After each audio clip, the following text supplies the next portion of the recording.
যারা আনস্টেবল করার চেষ্টা করছে তাদেরকে আইডেন্টিফাই করে আইনানুগ উপায়। স্যার ইতিমধ্যে মামলা আছে, ইতিমধ্যে যে সমস্ত ব্যক্তির নামে মামলা হয়েছে সেখানে যদি কোনো পরিষ্কার করে বলেন যে এই ধরনের মামলায় অভিযুক্ত ব্যক্তিকে রিমান্ডের অপারেশনের মধ্যে নেওয়া হবে, এরকম এটা আপনারা এই দু একদিনের মধ্যে দেখতে পারবেন। কিছু গ্রেফতার হলে জানা যাবে, গ্রেফতার হলে জানা যাবে। স্যার এখানে আজকে মিটিং এর আগে আপনারা জুমে এসপির সঙ্গে কথা বলেছেন, মিটিংটা করেছেন, তাদের তরফ থেকে কি ধরনের বক্তব্য আসছে, আপনার তরফ থেকে কি ধরনের? না, এইটা জব এখন দিতে পারবো না। এটা ইট ওয়াজ পিওরলি মানে যেটা বললাম না, গ্রাউন্ড ওয়ার্ক রেডি করা তাদের। তোমরা এমনি করে বসে থাকো না। তারা তাদের কিছু সমস্যার কথা উল্লেখ করেছে, সেগুলা সব যদি আজকে কয়ে পালাই তারপর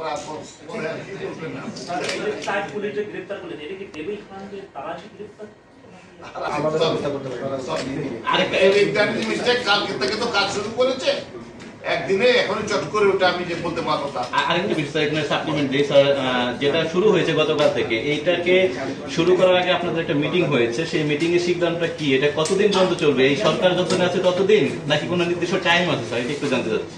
এটা অ্যাজ নিডেড, যতটুকু প্রয়োজন হবে ততটুকু রাখবো।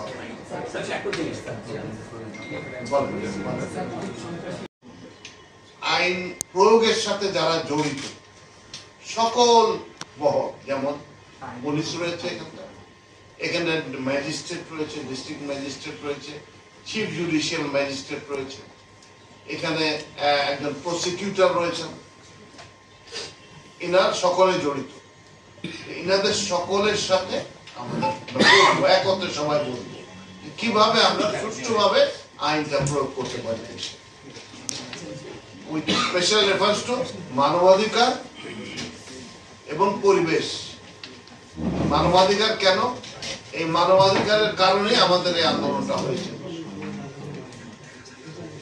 এবং আমরা চাই যে আমাদের ভবিষ্যৎ, আগামী সন্তানদের জন্য যেন একটা ভালো ভবিষ্যৎ রেখে যেতে পারি, আমাদের সিস্টেমের মধ্যে যেন একটা গুড প্র্যাকটিস আমরা রেখে যেতে পারি, আয়না ঘর যেন আর তৈরি না হয়, এরকম পরিস্থিতি যেন সৃষ্টি না হয়। আমাদের সিস্টেমে যারা কাজ করবেন তারা যেন উপযুক্ত ভাবে কাজ করতে পারে। তো মূলত এই সমস্ত প্রয়াসের মধ্যে একটা গতকালকে আপনারা দেখেছেন, আগামীতে আমরা 11 তারিখ থেকে আমরা একটা 11 তারিখে করবো, একটা হলো এই এরকম আইন প্রয়োগকারী যারা আছেন তাদের বিচার ব্যবস্থার সাথে জড়িত 150 জনের সাথে আমরা বসবো। সেটাতে আমাদের মাননীয় স্বরাষ্ট্র উপদেষ্টা, আইন উপদেষ্টা যারা আদিলুর রহমান মাননীয় উপদেষ্টা এবং পরিবেশ বিষয়ক উপদেষ্টা ম্যাডাম রিজওয়ানা হাসান, ওনারা থাকবেন, অ্যাটর্নি জেনারেল মহোদয় থাকবেন, পুলিশের আইজিপি থাকবেন, আমি থাকবো, আমরা আরো যারা বিজ্ঞজনরা আছেন তাদের। জেল থেকে শুনেন, আইন থেকে জেল থেকে মুক্তি দেওয়ার ক্ষমতা আমার নাই, এই ইন্ডিভিজুয়াল কোনো মানুষের না, এক রাষ্ট্রপতির আছে। রাষ্ট্রপতি তো কাউকে ক্ষমতা করে না, এটা হয়েছে। হ্যাঁ, এটা হয়েছে।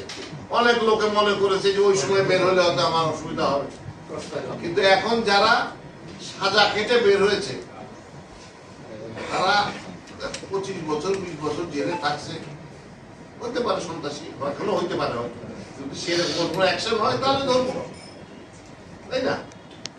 একজন ল্যাবের ছিল সন্ত্রাসী, ওই সেই কথাটাই বললাম একটু আগে যে কাউন্সিলিং শুধু করছি না, অ্যাক্টিভলি করছি, অ্যাক্টিভলি করছি।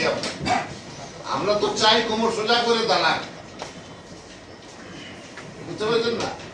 আর যারা ওইখান থেকে কি বলে এখন কাউন্সিলিং করতেছে, তারা তখন পয়সা দিয়ে কাউন্সিলিং করে যে কাজ করাইতে পারে না, সেই সিস্টেম ফেল করেছে। আপনার ধারণা ওখান থেকে বসে কাউন্সিলিং করে তারা খুব এফেক্টিভ কিছু করতে পারবে? It is a police action, এটা পুলিশের একটা কাজ, পুলিশি কাজ হচ্ছে। আর্মি যে হেল্প করছি, এটা সিভিল পাওয়ার, ম্যাজিস্ট্রেসি পাওয়ার, তো পুলিশ অ্যাকশন। বলা খুব মুসিবত। আমি এটা উত্তরটা একটু গুছিয়ে দিই। দেখেন, আমরা আর যে সমস্ত দেশে বিপ্লব হয়েছে সেখানে ওই পরাজিত শক্তিকে কেউ রাখে না। আমরা অতটা অমানবিক হতে পারিনি।